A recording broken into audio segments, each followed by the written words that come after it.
Eddie Hearns talks about losing the purse bid for Wilder versus Fury Part 2. Stay tuned.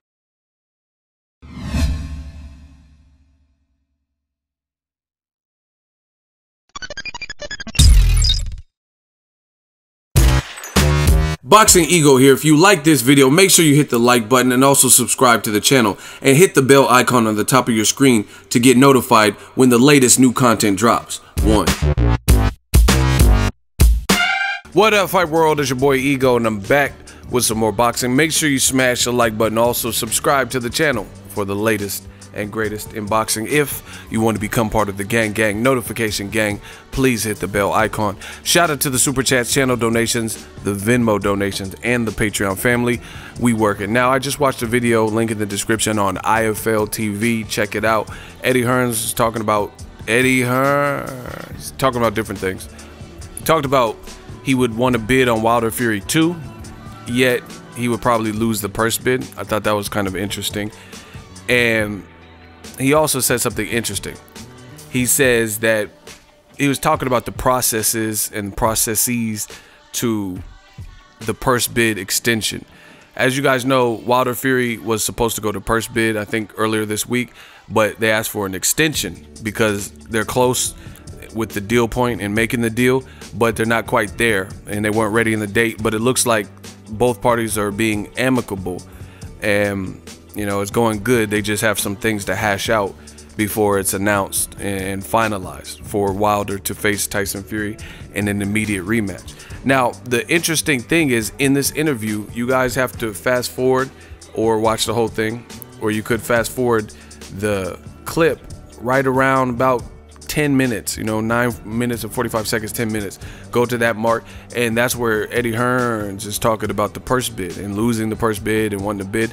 The very interesting thing is he says that Wilder Fury is a great fight. He also talked about the process, and he says that potentially they can stall it out and string it along, you know, maybe up to a month or several weeks, but they would want to get the ball moving if they're planning on fighting in April, May, because they're running out of time. They got to promote the fight, so you know, maybe they would have to push it back to June or July if they don't hurry up and announce the fight as a done deal.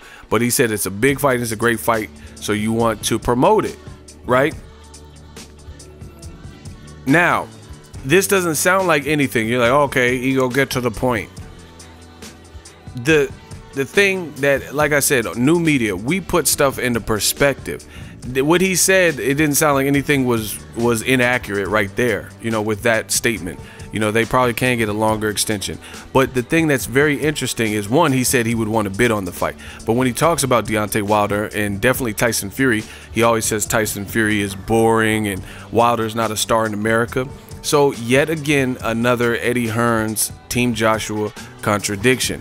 If Tyson Fury is so boring and Wilder is so unheralded and unknown in America, you know, to the point where you're asking random passerbyers, you know, who Wilder is and they don't know on camera, why would you even want to bid on that? And he's talking about, oh, we'll bid more than Tyson Fury's ever made. And why would you even want to bid on it? So that's a contradiction. If no one knows Wilder and Tyson Fury is the most boring fighter ever, and the Klitschko fight was a stinker with Tyson Fury, etc., and the Joshua Klitschko is much better, why would you even want to bid on a fight that had nothing to do with Matchroom?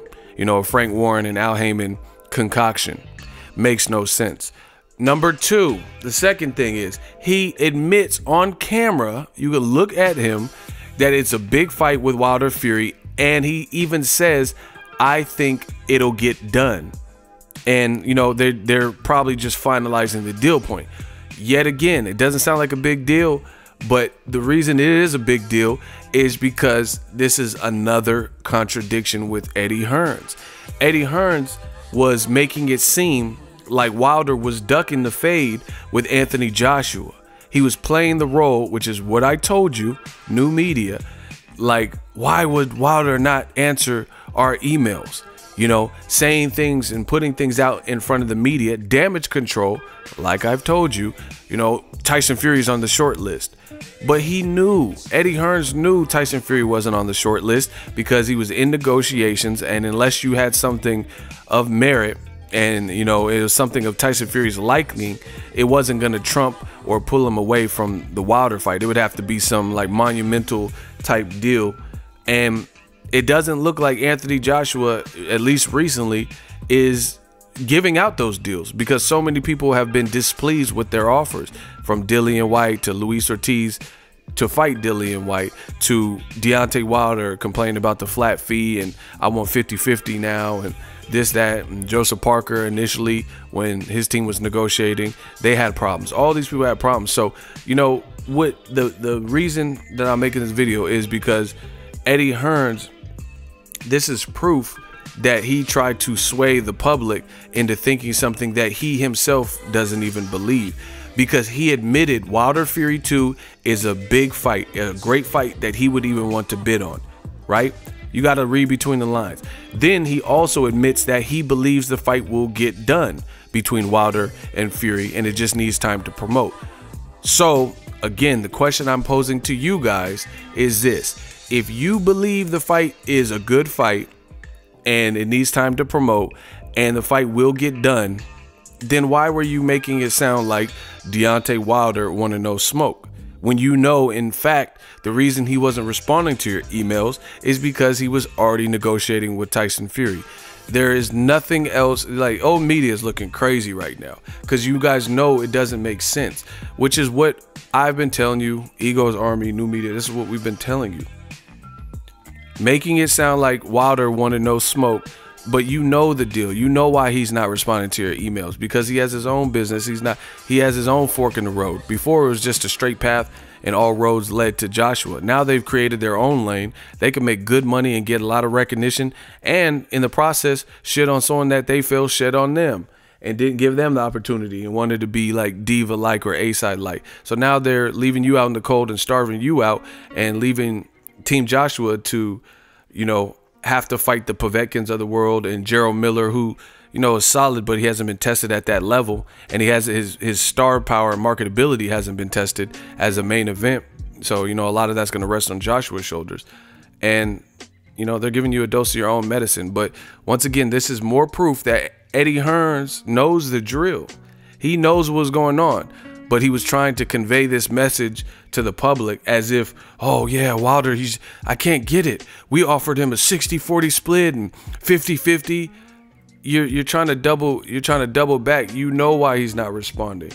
You know, and then you said all this 60-50, 50-50, 60-40 and stuff when you know he was tied up in negotiation and he wasn't responding to you and wasn't worried about you. So to me, this interview proves that Eddie Hearns knew why he's not getting a response, but tried to play it off to the fans. You know, at this point, I don't even understand how anyone can't see any of this that I'm saying. It is what it is. Check out the video, but more proof that Eddie Hearns knew why Joshua wasn't going to be able to fight Wilder or Fury next, and why Wilder wasn't responding. And, you know, as far as putting Tyson Fury on this alleged 3-man short list for Josh, we knew that wasn't going to happen. But once again, clout chasing, and it's backfired, because now Team Joshua has had to resort to clout chasing, and this wasn't always the case. Drop your thoughts in the comment section. Make sure you smash the like button as always. Hate, comment, and subscribe. Till next video, it's Ego signing off. So if you enjoyed this video and want more content like this on the channel, you can show your appreciation by going to the PayPal donate button or the YouTube support button, and you can donate any amount that you feel is equivalent to the value of this video. Much more to come. Thank you guys for your support. Boxingego, the future of boxing.